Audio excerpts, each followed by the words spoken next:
apa yang biasa digunakan ya di dalam kegiatan penelitian. Nah, kalau dulu mata kuliahnya terpisah ya, nah sekarang disatukan gitu ya, sehingga nanti lebih fokus ya statistika apa yang biasa dipakai dalam kegiatan penelitian.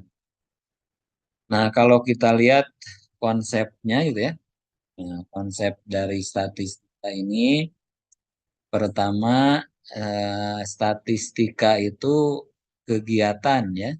Nah, ini kegiatan pengumpulan data gitu ya, menyajikan data, menganalisis dan menginterpretasi. Nah, itu. Jadi kegunaan dari statistika itu dimulai dari proses pengumpulan data gitu ya. Ya, nanti data itu disajikan supaya lebih menarik ya. Nah, kemudian dilakukan analisis dan interpretasi. Nah, ini banyak kegunaannya dalam kegiatan penelitian. Ada dua jenis ya, ada dua jenis statistik ya, atau ada dua fase statistik. Pertama ada yang disebut dengan deskriptif ya, statistika deskriptif dan inferensi. Nah, kalau deskriptif itu baru pada proses pengumpulan, pengolahan, dan penyajian di sini tanpa mengambil kesimpulan ya. Jadi kalau kita lihat di bagian atas, belum ada interpretasi ya. Jadi baru data itu disajikan, data itu diolah gitu ya. Nah itu. Nah nanti akan dilanjutkan proses interpretasi itu dan pengambilan kesimpulan itu di statistik inferensi ya. Nah itu. Jadi ada dua gitu ya. Jadi di awal-awal biasanya kita melakukan analisis deskriptif ya. Yang kedua itu melakukan analisis inferensi. Itu kira-kira konsep dari statistika ini. Nah, tentu statistika ini punya peran gitu ya di dalam metode ilmiah gitu ya, kaitannya dengan metode ilmiah. Nah, teman-teman sudah tahu gitu ya, ini ada langkah-langkah metode ilmiah. Di dalam langkah-langkah metode ilmiah itu ada peran gitu ya. Nah, ada peran dari statistika gitu ya. Nah, apa perannya? Pertama ya, nah, perannya itu di bagian yang keempat ya, yaitu diberi warna merah. Nah, di situ adalah peran statistika di dalam proses ya atau langkah-langkah metode ilmiah. Jadi perannya di dalam pengumpulan, mengolah data, menguji hipotesis atau menjawab pertanyaan. Nah, jadi itu perannya di situ ya. Jadi dia punya peran strategis ya di dalam proses metode ilmiah ini. Nah, metode ilmiah. Sehingga nanti akan sangat terkait ya perannya itu misalnya membuat instrumen ya. Nah, instrumen itu kan harus diuji nanti ya. Nah, instrumennya harus diuji di misalnya validitas, reliabilitas ya. Nah, itu harus diuji validitas dan reliabilitas dari instrumen. Kemudian ada penentuan sampel ya. Kemarin sudah dijelaskan sebelumnya dari bagaimana menentukan sampel dari sejumlah populasi misalnya. Kalau ada jumlah populasi tertentu misalnya, bagaimana kita menentukan sampel? Nah, di situ ada peran statistika ya. Penentuannya bisa menggunakan rumus, bisa menggunakan grafik gitu ya, bisa menggunakan persamaan-persamaan dalam penentuan sampel. Nah, peran dari statistik ini akan bergantung dari sifat data gitu ya. Nah, datanya itu apa gitu. variabel, dan metode analis. Ini kira-kira kaitan antara statistik dan metode ilmiah atau metode penelitian. Nah, kalau kita bicara data itu ada dua jenis ya. Nah, secara umum data itu ada dua jenis. Ada data kuantitatif ya, ada data kuantitatif, ada data kualitatif ya. Nah, kuantitatif itu biasanya berbentuk angka gitu ya. Nah, ini secara sederhana, data kuantitatif itu data yang berbentuk angka, misalnya lama bekerja gitu ya, jumlah gaji, IPK, hasil ujian, dan lain-lain. Itu kita golongkan menjadi data kuantitatif. Nah, kalau data kualitatif itu yang bukan angka. Misalnya jenis pekerjaan ya. Nah, apa pekerjaannya? Status marital, apakah sudah menikah atau belum? Nah, itu masuk kelompok data kualitas. Nah, kalau kita lihat dari jenisnya, nanti data kuantitatif itu ada dua jenis. Ada data interval, ada data rasio. Nah, kualitatif juga sama, ada data nominal, ada data. Nah, ini kira-kira penjelasannya ya. Apa data nominal, apa data ordinal, interval, dan data rasio. Nah, kalau kita perhatikan ya, nah data nominal itu adalah data yang berasal ya dari cara mengklasifikasi ya, mengkategorisasi itu namanya data nominal. Nominal ya, misalnya jenis kelamin itu kan hasil dari kategorisasi ada dua kan, ada jenis kelamin laki-laki, perempuan. Nah, jenis pekerjaan itu juga sama. Nah, ciri dari data nominal itu posisi data itu setara ya. Jadi posisi data itu setara, kemudian tidak bisa dilakukan operasi matematika, yaitu itu kira-kira data nominal ya. Jenis kelamin, nah itu kan posisi datanya setara ya antara laki-laki dan perempuan misalnya. Itu kalau dilihat dari data ya dia setara, tidak ada yang lebih tinggi gitu ya. Kualitasnya tidak ada yang lebih rendah. Nah, yang kedua data ordinal ya. Data ordinal itu adalah diperoleh dengan cara sama ya, kategorisasi atau klasifikasi. Nah, tetapi di antara data tersebut terdapat hubungan. Kemudian posisi data tidak setara, sama tidak bisa dilakukan operasi. Nah, data ordinal ini ada yang menyebut dengan rank order, gitu ya, ranking ya. Nah, ini ranking. Jadi ranking itu masuk data ordinal ya. Ini ranking satu. Kepuasan kerja, ya kan? Kalau kepuasan kerja ya bisa kita kategorisasi gitu ya, menjadi misalnya sangat puas, puas, cukup puas, tidak puas. Nah, itu masuk data ordinal. Jadi ada rank gitu ya, ada urutan. Misalnya kita meyakini yang ranking satu lebih bagus gitu ya dari ranking dua dan seterusnya. Tapi kita tidak bisa melakukan operasi matematika ya, tidak bisa menjumlahkan. Jadi ranking satu tambah ranking 2 tidak sama dengan ranking 3. Nah, itu yang disebut dengan tidak bisa dilakukan operasi matematika di situ ya. Nah, itu masuk data kualitatif. Nah, berikutnya data kuantitatif itu ada data interval dan rasio. Nah, data interval, nah ini diperoleh dari cara pengukuran ya. Jadi kalau nanti ada pertanyaan, bedanya apa? Bedanya kalau data interval itu data hasil pengukurannya. Nah, kalau mengukur itu kan jarak di antara dua titik ya. Nah, itu sudah diketahui. Misalnya 1 meter jaraknya ke 2 meter. Nah, kan sudah tahu ya. Intervalnya jelas ya, intervalnya.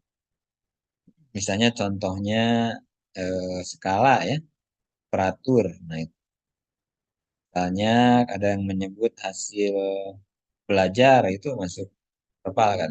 Ada yang menyebut nanti hasil belajar itu lebih cenderung sebenarnya hasil belajar itu ke data interval. Nah, jadi itu kira-kira ya. Kemudian yang terakhir itu data rasio ya. Di rasio itu hasil pengukuran juga sama ya. Nah, hanya bedanya ya rasio dan interval itu kalau rasio dia punya nol absolut ya. Nah, apa yang dimaksud nol absolut ya? Nol mutlak. Nah, itu jadi kalau nol mutlak ya, nol absolut itu kalau dia nol itu berarti tidak tidak ada sama sekali gitu ya. Misalnya Anda tidak punya uang ya. Uang Anda 0 rupiah. Betul-betul Anda tidak punya uang gitu ya. Nah, beda dengan data interval. Kalau misalnya Anda melakukan tes bahasa Inggris gitu ya, skor Anda 0.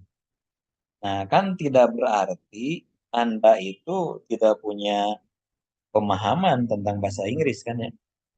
Nah, itu yang dimaksud dengan nol absolut ya, yang di data rasio dengan data inter. Jadi kalau nol absolut itu betul-betul ya, itu tidak ada gitu ya. Nah, tidak ada gaji gitu ya. Nah, gaji 0 rupiah yang udah nggak punya gaji. Nah, ini for ujian itu saya lebih cenderung ke atas gitu ya, ke data interval karena hasil ujian itu kan kalau Anda nilainya nol tadi kan tidak berarti tidak punya pemahaman, tidak punya kemampuan tentang hal tersebut.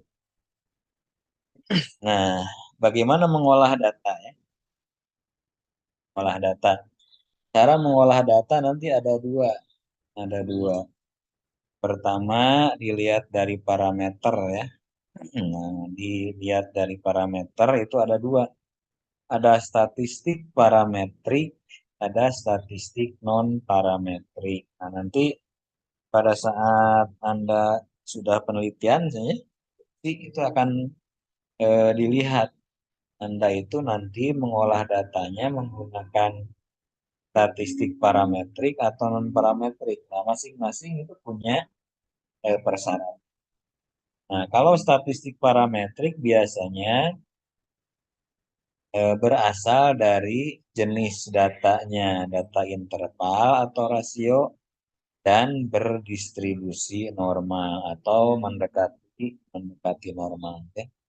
Nah, kalau non parametrik ya, kalau datanya nominal, ordinal, distribusinya tidak normal. Gitu. Nah, itu dari sisi. Nah, dari jumlah variabel itu ada variabel tunggal ya, ada variabel tunggal, ada variabel yang lebih dari dua gitu ya, dua atau lebih gitu ya. Nah, variabel tunggal itu disebut nanti univariat ya, variabelnya hanya satu, tunggal. Nah, ada variabel multi ya, dua atau lebih itu kita sebut multivariat. Ada yang membedakan kalau dua itu katanya ganda, gitu. Tapi supaya lebih mudah, kalau dua atau lebih ya, kita sebut saja multivariat ya. Kalau variabelnya satu, tunggal, kita sebut univariat. Variabelnya tunggal. Nah, di sini dicontohkan ya, bagaimana korelasi antara motivasi misalnya dengan pencapaian akademik. Itu satu variabel dengan satu variabel hubungannya. Tetapi kalau yang contoh di bawah, nah, bagaimana pengaruh motivasi terhadap pencapaian akademik apa oleh latar belakang pendidikan orang tua, sosial ekonomi dan itu variabelnya lebih dua atau lebih gitu ya. Itu namanya multi ya, multivariat. Oke. Nah, bagaimana melakukan pengolahan data ya? Nah, ini kira-kira alurnya. Alurnya kita lihat berdasarkan alur ya. Ada jenis data. Nah, jenis datanya apa? Gitu? Kalau jenis data kita interval atau rasio, ya nanti menggunakan statistik parametrik. Tapi kalau nominal ordinal, itu statistik non parametrik. Nah, sama ya, sebetulnya nominal, ordinal, interval rasio, nanti jumlah variabelnya akan terlihat. Kalau satu, ya variat. Kalau dua atau lebih, lebih. eh, nah. Oke, Anda sering melihat bagaimana data itu disaji. Nah, jadi penyajian data ini adalah salah satu cara, gitu ya, bagaimana supaya data itu mudah untuk dibaca, mudah untuk dipahami gitu ya. Nah, jangan sampai penyajian data itu malah memperumit ya, mempersulit gitu ya, mempersulit membaca data gitu ya. Nah, ini ada beberapa cara penyajian datanya. Dari dinyatakan dalam bentuk tabel, dalam bentuk grafik ya. Anda suka lihat data seperti ini dalam bentuk grafik. Nah, ini kira-kira data dalam bentuk tabel dan dalam bentuk grafik. Nah, bagaimana membuat tabel ya? Nah, ini kira Anda sudah biasa ya menggunakan tabel. Bagaimana cara membuat tabel? Ini bagaimana supaya dengan tabel itu data kita menjadi lebih. Nah, misalnya di sini kita ingin melihat bagaimana hubungan antara bidang pekerjaan ya dengan prestasi kerja. Nah, dilihat ada banyak bidang pekerjaan di satu perusahaan ya. Misalnya administrasi, personalia, produksi, marketing, dan keuangan. Nah, bagaimana hasil penilaian kinerjanya gitu ya. Nah, ini bisa sangat jelek, jelek, cukup baik, baik, sangat. Nah, dengan data disajikan dalam bentuk tabel seperti itu diharapkan mudah ya. Oke, itu berikutnya membuat grafik ya. Nah, teman-teman untuk membuat tabel, membuat grafik ini silahkan berlatih ya. Nanti gunakan Excel ya. Nah, nanti gunakan Excel. Itu minggu depan pada saat offline itu saya harap teman-teman membawa laptop ya. Bawa laptop seperti biasa ya. Saat kuliah, perencanaan pembelajaran ya, dan lain-lain. Jadi minggu depan saat kuliah offline itu diharapkan beberapa orang lah. Kalau semuanya kan bagus membawa laptop karena kita akan mencoba apa bagaimana membuat tabel, membuat grafik gitu ya. Nah, dengan menggunakan Excel ya. Jadi kan saya kira sudah sangat terampil lah di dalam menggunakan eh, kita buat ya. Nah, bagaimana membuat grafik ya? Membuat grafik itu biasanya grafik itu kan ada arah sumbu X, ada arah sumbu Y gitu ya. Nah, sumbu datar, sumbu X, sumbu Y. Kemudian biasanya ada titik nol ya sebagai titik pangkal. Nah, grafiknya apa? Jenis grafiknya. Nah, teman-teman bisa lihat nanti ada diagram batang, ada bar chart, ada diagram garis gitu ya. Ada lingkaran, ada interaktif grafik. Nah, itu beberapa jenis grafik. Nah, ini contohnya mungkin ya. Saya kira teman-teman sudah sering melihat ya. Ini output dari Excel ya. Nah, ini output dari Excel. Teman-teman bisa lihat itu ada grafik atau diagram batang ya, diagram garis, diagram lingkaran. Nah, ini contoh dari grafik. Saya kira dengan Excel ya, teman-teman, itu mudah ya kita untuk membuat grafik tersebut. Saya hanya tunjukkan saja ini bagaimana menyajikan data kira-kira. Nah, ada juga data itu gitu ya dibuat di dalam berbagai frekuensi. Jadi frekuensi itu apa? Kalau kita mundur ke sini, nah jumlah ya. Nah, jumlah. Misalnya administrasi sangat jelek itu ada berapa gitu ya. Nah, ada berapanya itu yang disebut dengan frekuensi. Apakah ada yang jelek, enggak gitu ya. Ada yang cukup dan seterusnya. Total gitu ya. Lah total itu frekuensi. Jadi frekuensi itu jumlah banyaknya data ya. Atau pada satu kelompok data. Ini contoh ya. Nah, contoh misalnya kelompok satu kerjaan administrasi misalnya frekuensinya ada 18 gitu ya. Personalia 8 dan seterusnya. Itu ada total misalnya karyawan ada 85 ya. Nah, ini kan dibuat di dalam tabel sederhana ini memudahkan kita untuk baca itu. Jadi dengan tabel ini bisa terbantu gitu ya. Dengan grafik ini bisa terbantu lebih jelas gitu ya. Jadi jangan sampai sekali lagi bahwa grafik, tabel, gitu ya, diagram itu membuat Anda sulit gitu ya untuk membaca data. Artinya menyajikan data itu membantu supaya apa? Supaya data itu lebih mudah, lebih mudah kita baca. Nah, tadi data itu bisa data tunggal ya seperti ini. Nah, bisa juga data itu disajikan dalam bentuk daftar distribusi frekuensi. Nah, bagaimana caranya? Nah, ini ada kira-kira ada cara ya yang dilakukan untuk membuat daftar distribusi frekuensi. Pertama, misalnya kita punya data nih, data yang sebelah kiri. Kita coba ingin mengelompokkan data usia itu menjadi beberapa kelompok misalnya. Nah, beberapa kelompok itu yang disebut dengan distribusi frekuensi. Misalnya di sini ada usia 20 ada 5 orang ya.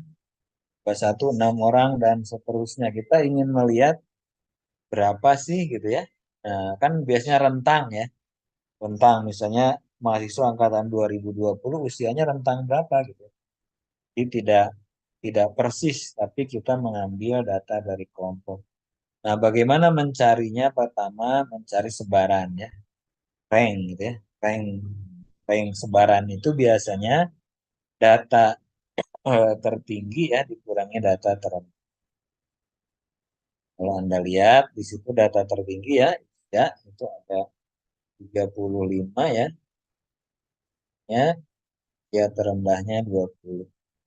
Ini kira-kira jadi mencari rank ya, dari ranking ya. Kemudian yang kedua mencari banyak kelas. Nah, jadi ini kelompok usia itu disebut dengan banyak kelas. Berapa banyak kelas interval? Nah, ini gunakan rumus ya, kira-kira sebagai pendekatan. K itu sama dengan 1 plus 3,3 log N. N itu adalah jumlah. Nah, jumlah apa? Jumlah data ya. Ini kalau Anda berarti jumlah frekuensi di sini ya. Bahkan frekuensinya berapa? Kalau kita hitung kira-kira K-nya itu 7. Nah, K itu adalah kelompok. Kalau Anda lihat di situ ada 21, 20 sampai 21, 34 sampai 35. Kalau kita hitung kira-kira eh, minimalnya berapa. Dan menentukan panjang kelas. Nah, itu distribusi frekuensi. Nah, itu penyajian data ya. Jadi ada penyajian data itu dalam bentuk tabel, dalam bentuk grafik. Nah, kalau kita memperhatikan data itu ada kecenderungan data gitu ya. Kecenderungan data itu ada data itu bisa memusat gitu ya pada suatu titik. Nah, itu yang nanti kita sebut dengan ukuran tendensi sentral gitu ya. Nah, itu. Jadi ukuran tendensi sentral itu ada rata-rata ya. rata-rata. Rata-rata itu mewakili ukuran dari sejumlah data. Nah, maka bagaimana menghitung rata-ratanya? Jadi menghitung rata-ratanya adalah jumlah bilangan dibagi dengan banyaknya data ya. Jadi X bar ini, nah dijumlahkan X-nya gitu ya, sampai XN dibagi dengan jumlah data. Nah, bagaimana kalau datanya ada frekuensinya? Nah, ini pakai yang, nah, cara menghitungnya saya kira bisa teman-teman lihat. Misalnya kita punya bilangan 70, frekuensinya 3, ya, kali 6, sehingga kita punya nilai rata-ratanya misalnya 60. Oke. Nah, teman-teman sudah mendengar gitu ya, ada istilah median ya. Median itu nilai tengah. Median itu nilai. Jadi kalau kita punya sekumpulan data ya, sekumpulan data nanti nilai tengahnya berapa gitu. Ini ada dua jenis ya. Ada data ganjil ya, ada data genap. Nah, kalau data ganjil kan tinggal diurut aja. Urut misalnya dari yang terbesar ke yang terkecil atau dari yang terkecil yang terbesar. Itu lihat di tengah-tengahnya. Kalau ganjil misalnya ada datanya ganjil, tinggal dihitung aja. Nah, jika datanya genap, maka ya dihitung di antara kedua. Contoh misalnya yang atas. Ya. Nah, ini yang atas tuh ada 10, 10, 8, 7, 7, 6, 5, 5, 5, 6 ya. Nah, ini nilainya berapa? Mediannya berapa? Bisa dilihat ya. Itu kira-kira median dan modus. Median. Nilai tengah ya. Jadi yang membagi sebelah kiri dan kanan sama besar. Sering kita mendengar median jalan. Median jalan itu adalah bagian pembatas ya yang membagi jalan sebelah kiri dan sebelah kanan sama. Di nilai tengah. Itu namanya median. Nah, kalau modus apa? Ya, modus itu adalah nilai yang paling banyak muncul ya. Makanya kan sering polisi bilang ada modus operandi kejahatan misalnya ya. Nah, itu yang paling banyak gitu ya. Memang terakhir-terakhir misalnya ada modus kejahatan oleh geng motor misalnya. Nah, sering terjadi misalnya ada penjamretan dan lain-lain. Nah, itu modus. Jadi sering ya. Jadi data yang paling banyak muncul ya. Nah, itu namanya modus. Nah, itu nilai apa? Nilai tendensi. Jadi ada tiga ya. Ada tiga ukuran tendensi sentral. Ada rata-rata ya, median dan itu namanya ukuran tendensi. Nah, berikutnya ada ukuran penyebaran. Data itu bisa memusat dan bisa menyebar. Nah, penyebaran data itu yang paling sederhana tadi kita sudah melihat ada yang disebut dengan rentang ya. Itu penyebaran yang paling sederhana adalah rentang. Rentang itu apa? Rentang itu data terbesar dikurangi data terkecil. Nah, itu namanya range gitu ya atau rentang. Rentangnya kira-kira seperti varian, ada deviasi ya, ada varian, ada standar deviasi. Jadi minggu depan kita coba berlatih dengan menggunakan Excel ya. Jadi di Excel sudah ada, hanya tinggal pilih nanti formula ya, kemudian statistik, nanti masuk apa yang ingin kita cari. Oke, nanti kita eh, tunjukkan ya. Ini kira-kira penyebaran data ya. Penyebaran data kira-kira. Oke, ini contoh bagaimana menghitung varian ya. Varian, varian itu S kuadrat ya. Kalau sudah diakarkan itu namanya standar deviasi atau deviasi. Ini kira-kira review perkuliahan kita hari ini, minggu depan nanti kita coba bagaimana menghitungnya gitu ya. Nah, menghitung. Kalau di sini kan agak agak sulit lah untuk menghitung kalau di lain. Oke, nah ini kira-kira minggu depan Anda silakan membuat ringkasan terutama mungkin nanti di analisis korelasi. Ukuran-ukuran ini nanti kita akan mempraktekkan ya untuk menghitung ukuran gejala pusat ya, ukuran simpangan, ukuran variasi mungkin nanti ya, ukuran letak.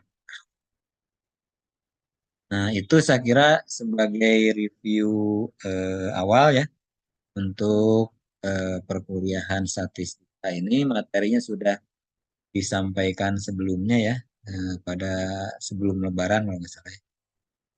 Baik, ada pertanyaan dulu silahkan. Silahkan ada yang ditanyakan. Oke, nanti mohon sekali lagi pada KM-nya untuk mengirimkan bukti kehadiran ya. Nah, bukti kehadiran dari. Baik, ada yang Punten, bertanya? Bapak. Izin bertanya, Pak. Ya, enggak. Yang berarti minggu depan itu datanya sudah ada. Mungkin kalau dari minggu sekarang sudah mulai sebar Google Form atau angket gitu, Pak. Itu sudah bisa ya, Pak? Ya, boleh. Boleh itu boleh mencari saja datanya ya. Ini Oh iya, Pak. mencari data dari skripsi misalnya ya. Itu boleh. Oh, Jadi tidak usah menyebar teman-teman, tidak usah menyebarkan data. Silahkan misalnya searching saja dari skripsi gitu ya. Nah, data apa nanti akan kita coba olah ya. Mungkin bisi kelamaan kalau oh iya, Pak. menyebarkan. Ambil Ya, datanya ya, kita sepakati datanya ambil dari skripsi ya. Nah, dari skripsi silahkan. Ya kan bisa bisa dari online ya kalau data skripsi iya, bisa Pak, bisa. masuk ke Bisa atur. ya bisa masuk ya. Oke, Ya, jadi datanya nanti diambil dari data yang ada dulu aja. Silahkan misalnya teman-teman data hasil belajar siswa SMK. Nah, kita coba olah nanti ya. Kita coba olah. Data oh, iya. misalnya motivasi belajar mahasiswa itu tergantung dari judul skripsinya ya. Sekalian untuk mendapat gambaran nanti untuk tugas membuat draft proposal gitu ya. Jadi Anda baca skripsi tetapi yang diambil datanya dulu ya. Datanya dulu. Itu ya, tapi sudah di dalam bentuk Excel ya. Datanya nanti Anda salin dalam bentuk Excel. Ya, Pak. Baik, ada Izin lagi konfirmasi teman-teman? Izin konfirmasi juga, Pak, tadi Ya. untuk tugas yang terakhir yang ringkasan simpangan dispersi sama Hmm. variasi korelasi itu sudah di minggu kemarin, Pak. Udah ya? Itu Oke, berarti i- kalau sudah nanti tinggal data saja. Udah oh ya, Pak. dikumpul belum? Udah, Pak, hari Udah. Minggu Oke. kemarin. Ya. Oke, jadi sekarang berarti Anda menyiapkan data saja ya. Oh ya, Pak. Menyiapkan data untuk latihan pengolahan data minggu depan ya. Ya. Udah dalam bentuk Ini, Excel Pak. ya, file Excel. Silakan mau data tunggal atau data multivariat ya. Kira-kira seperti itu. Baik, kalau tidak ada tidak ada pertanyaan lagi, jelas ya. Nah, mencari data ya. Sekarang mencari data tidak usah pakai Google Form, Anda cari saja dari data skripsi ya.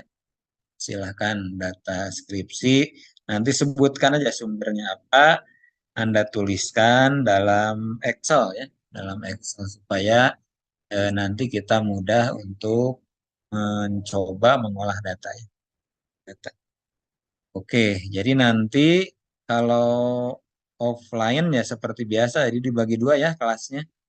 Ada yang jam 7, ada yang jam 8.40 ya supaya lebih enak. Cukup teman-teman, saya kira nanti tolong dikirim ya bukti-bukti kehadiran ini ke Bu Indah dan Bu Rizka. Cukup ya, baik. Kalau tidak ada pertanyaan lagi, Kita akhiri pertemuan kali ini dengan sama-sama membaca hamdalah. Alhamdulillahirabbil alamin. Wassalamualaikum warahmatullahi